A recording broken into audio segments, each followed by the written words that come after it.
What's good, y'all? It's a good boy Blaine the Australian Shepherd.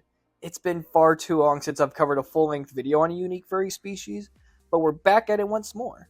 This one, known as Dacia, is courtesy of a long-time online acquaintance at Spastic Cactus on Instagram.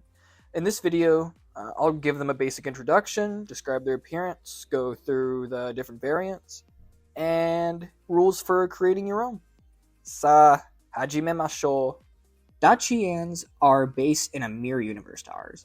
They have good relations with humans and in some instances are docile. This is shown in their admiration for human accessories. Dachians are versatile in social relationships. They can form packs with members of the same species, hang with other species, or be lonesome nomads. There's no consistent patterns. For food, they're most commonly herbivores, and a minority are omnivores and even fewer carnivores.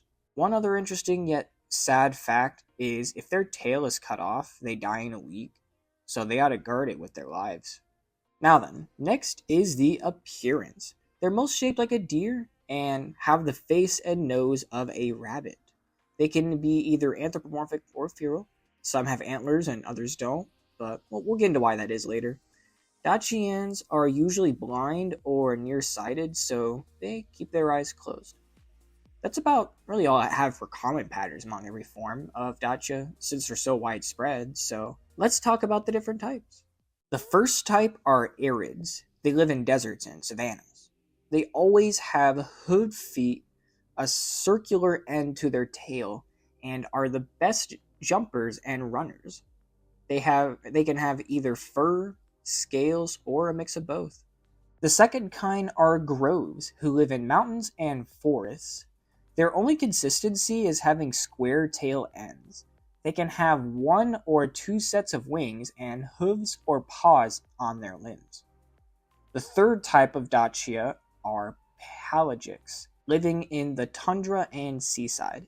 They've got triangular tail ends and can have gills and fins to stay underwater. Pretty cool, right?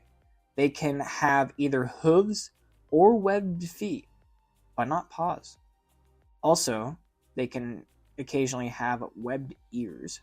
The fourth and last primary kind are entos. They live anywhere, but are also very rare. Since they're so rare, people need special permission from the creator of Dacia to make one. They've got hexagonal tails, hooved feet, wings, and can have extra legs, antennas, or even be venomous. There's also the super rare or legendary Dacia, as shown with Muse and Tempest. They've got paws instead of hooves and have special powers of which I'm unsure of.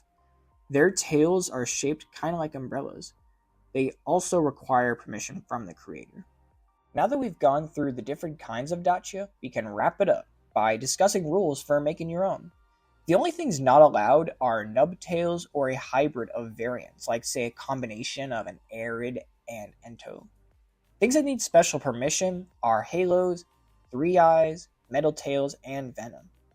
What's free game that I haven't already mentioned are big floppy ears, piercings, horns, spikes, manes, and hair flaws. Different ear types for groves or pelagics, open eyes, short tails, and different tail types are allowed, but not as common. And that's everything there is to know about this niche species. I hope you learned something new today and enjoyed this video in the process. Go show Skeeter some support by giving her a follow and feel free to make your own Dacia since they are an open species. Subscribe for more videos of a green dog yapping at you, and thank you to my patrons Astro and Oscar. So yeah, have a lovely day. Goodbye.